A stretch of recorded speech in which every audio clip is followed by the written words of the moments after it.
So I did a video about the champions that I thought we were going to have in 2026. So I figured that I would do the prospects that I think we're going to have in 2026, or the up-and-comers, so to say. If you haven't checked out that video that I made about the champions, go check that out. It's basically just like a prediction video for the whole year. I've been planning on doing this video for like a week now, and the UFC came out and did like a whole thing about the prospects that they thought were going to be good. And a few of those guys are on here, so don't think that I'm like copying what it is that they're saying, because I have been planning on this video for like a week, I swear. Some honorable mentions that I'll throw in here. The first one being Luke Riley, English guy who's super entertaining, teammate of Paddy Pimblett as well. But at some point, he's probably gonna get put out cold or submitted. And the reason that I say that is because each and every single Luke Riley fight looks like he did a ton of drugs in the back, and that is no exaggeration. Fast striking, rips to the body a lot and leaves his guard down. He'll probably get slept at some point, but he is really entertaining. That just psychotic mindset is probably going to get him actually somewhere deep in the division, to be honest. Another guy that I have is Ju Sang Yu. I didn't put him on this list because he obviously just got colded in his last fight. People talk about him like he's the Korean McGregor. He has that kind of karate stance with the hands down, which ultimately is why he got slept, is because he keeps his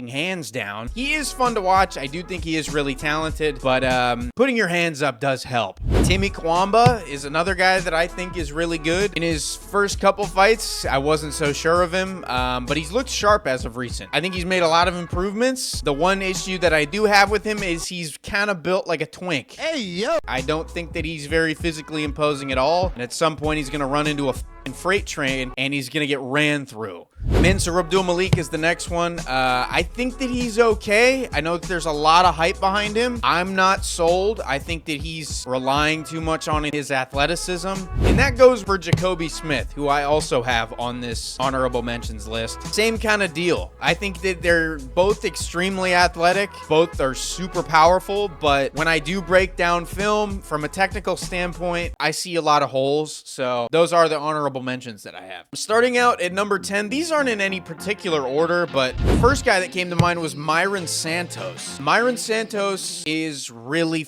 fucking good. Won the Ultimate Fighter. He knocked out Konoff Lee, who I also think is actually pretty solid. And in his debut, he didn't necessarily look so good, but since then, he's looked unstoppable. He's very poised. I've compared his poise to Volk at times, which I know is kind of high praise, and I should probably relax with that. I'm gonna take Myron Santos here. I think that he is, I said this in Myron Santos's debut, I said he's very, very composed in there. You can tell when guys are comfortable and when guys know what it is that they're trying to figure out in there, but I do think he's really fucking good. You can tell he's never in his own head. He has a very methodical approach to every single fight that he's in. I was worried at one point when he walked into the octagon at one point recently, and he looked a little bit heavy. He didn't really look in shape, or I guess he kind of looked in shape. A circle's a shape, right? He just looked circular. He looked fat, but he won. He f***ed up Muhammad Naimov really bad, and I think Muhammad Naimov is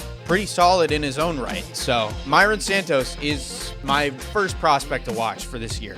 The next guy that I have is Markeel Maderos. Markeel Maderos is another guy that I wasn't necessarily sold on after his debut. He fought Austin Hubbard and he kind of looked like shit. So I was thinking, okay, there's no way that this guy's actually good. This guy sucks. And then he fought Mark Chwinski. Mark Chwinski was undefeated going into that, and he had a good wrestling background. Markeel Maderos beat the fucking shit out of him for 15 straight minutes. Landed tons of low kicks, chopped his leg out. It was like hard to watch. Mark Chwinski was just a fucking victim. I know that obviously he hadn't fought it anywhere close to UFC level competition, but still, we had never seen Mark Chwinski like that. I know I'm talking about Mark Chwinski like he's prime Israel Adesanya. He was an undefeated prospect. And Markeel Maderos looked really good. Stance switches, sharp shots, good low kicks. The one thing that I will say is I do think that the finishing potential needs to be bumped up a little bit. If you knock a guy down with a low kick over and over and he's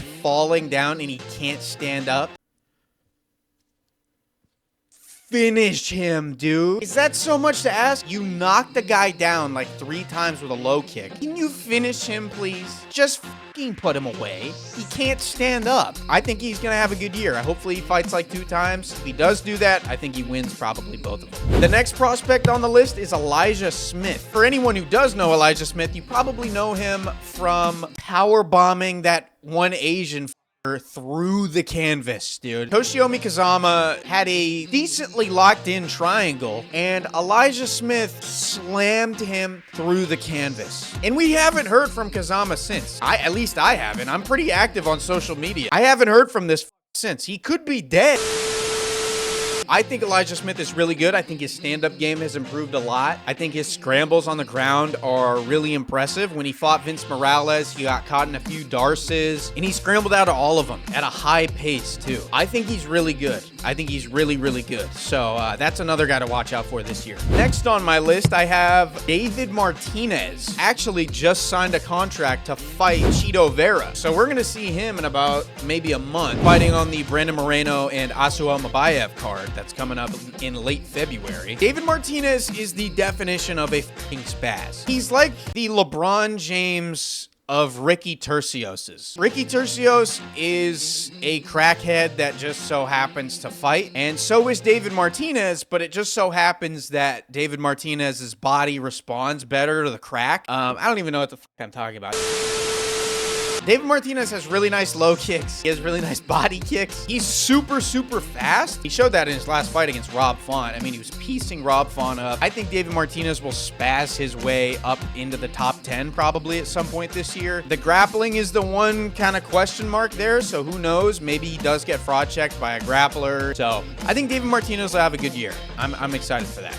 The next guy that I have in line is Garaslav Amosov. When I broke this guy down in his debut fight, I mentioned that he fought in Bellator, and Bellator fighters aren't very good, but he is 29-1. He's good everywhere. A lot of people think that he's a big deal because obviously the record jumps out at you, 28-1. Like, wow, this guy's really good. For me personally, on the fights that I have watched from this guy, I don't know if he's actually that good. I think the thing that I can point out from him is his fundamentals are they're sharp. From a fundamental standpoint, he does the right things. He was good everywhere, but he wasn't necessarily like overly good anywhere either. And he made a few really, really nasty transitions against Neil Magny on the ground and got an anaconda, I believe it was. And that was impressive enough to me. I mean, it was in the first half of the first round. In your debut, that's a pretty big step up from Bellator level fighters. And he pretty much just walked through the guy. I was impressed. I was impressed with the transitions he was able to hit on the ground. And the 29-1 record obviously just jumps off the page at you, and you have to assume that he's probably going to win a handful of fights in the UFC.